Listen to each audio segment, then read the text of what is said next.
Hello, welcome to iFrogLabs, and today we're going to show you how to use the software with the 2.4 gigahertz USB spectrum analyzer dongle. The first thing you would have to do before you get to this point is to install the software from our website, following those instructions, and then plug in the dongle after you've installed the software. When you've done that, you need to go into the Windows device manager, and you need to validate which COM port you're using. As you can see here, this is COM 6. So go back to our software, and you need to select COM 6 here. And once you've done that, open the device and start it. There are times when you're going to need to do what we call a calibrate, and typically that would be here. What this does is validate the integrated circuit.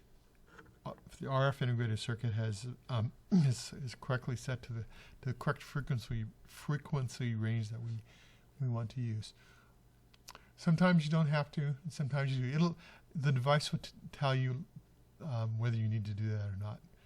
If you do, well, let's do a force calibration.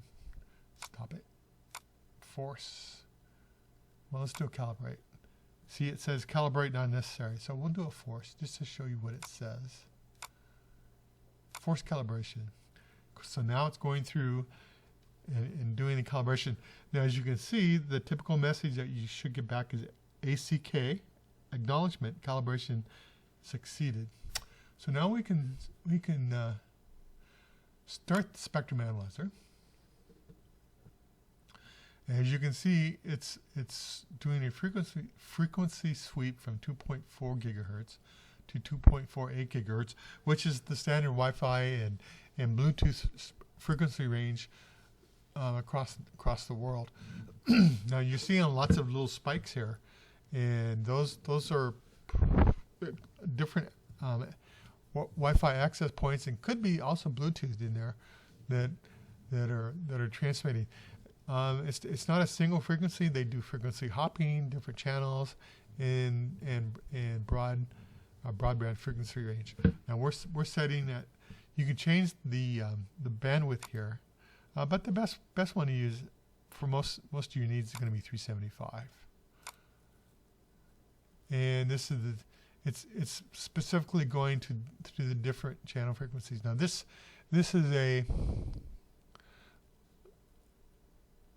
if you move the cursor over the display, it'll tell you the frequency and how strong the signal is. Of course, the lower the number, the closer the number is to 0, the stronger the signal is going to be. So this will allow you could turn off your access point, for instance, and you don't see anything. That's good. And if you turn it back on, you should see a signal. That'll help you verify whether your access point or your Wi-Fi or your Bluetooth is working properly.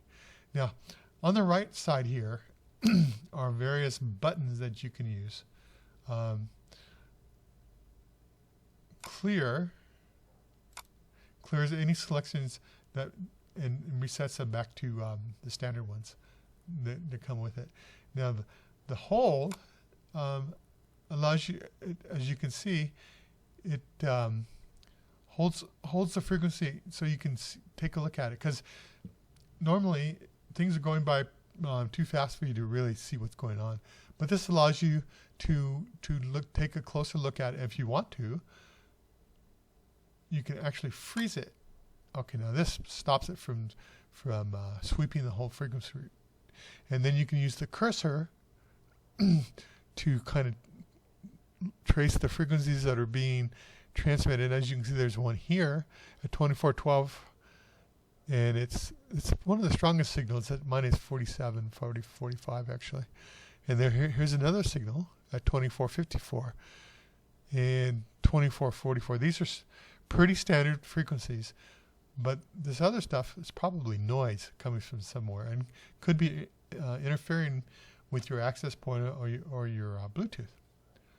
So we can unfreeze this, and it goes back to sweeping. Now,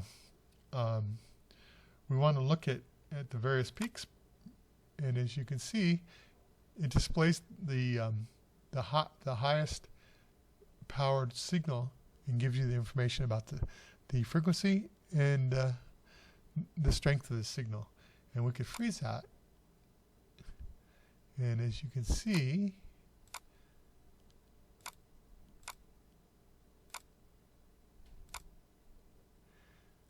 the signal is fairly broadband, and it goes up and down in signal strength.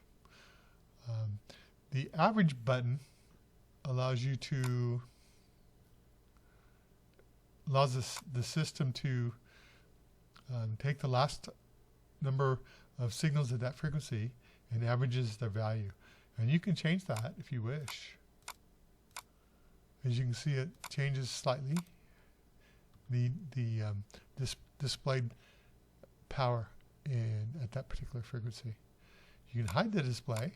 Don't know why you particularly want to do that. And the peak again shows you the peak of the highest power frequency in the frequency. You can turn that off. It doesn't change the display other than it points out which frequency is the highest power and what frequency it's running at. You can also change the markers or the symbols that are displayed if you wish.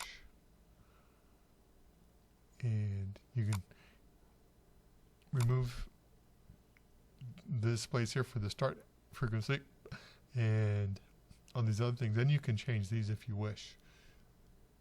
And that's it. That's all. Oh, there is one other thing I forgot. You can also do a print. Let's see. Or export to PDF, which does a print. And that should be this guy.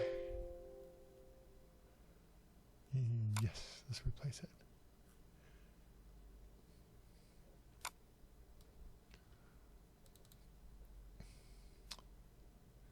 So here's what gets displayed when you do a print. As you can see, it's very corresponding to the particular point in time that we're looking at the graph. So that can be useful if you want to document something and then go back and try to figure out what all the different signals are. So close that.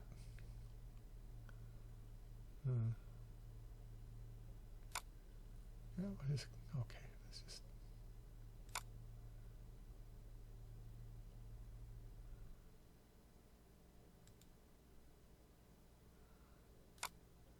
close all those tabs, and that's it. That's all there is to it. It's a simple device. It doesn't cost $5,000. It's has a fairly simple function, and it's inexpensive, small, and easy to use with your computer. So thank you for listening, and we appreciate you purchasing our product and hope you enjoy using the software. If you have any questions, please feel free to mail us or go to our iFrogLab.com website and you can send us a message. Thank you very much.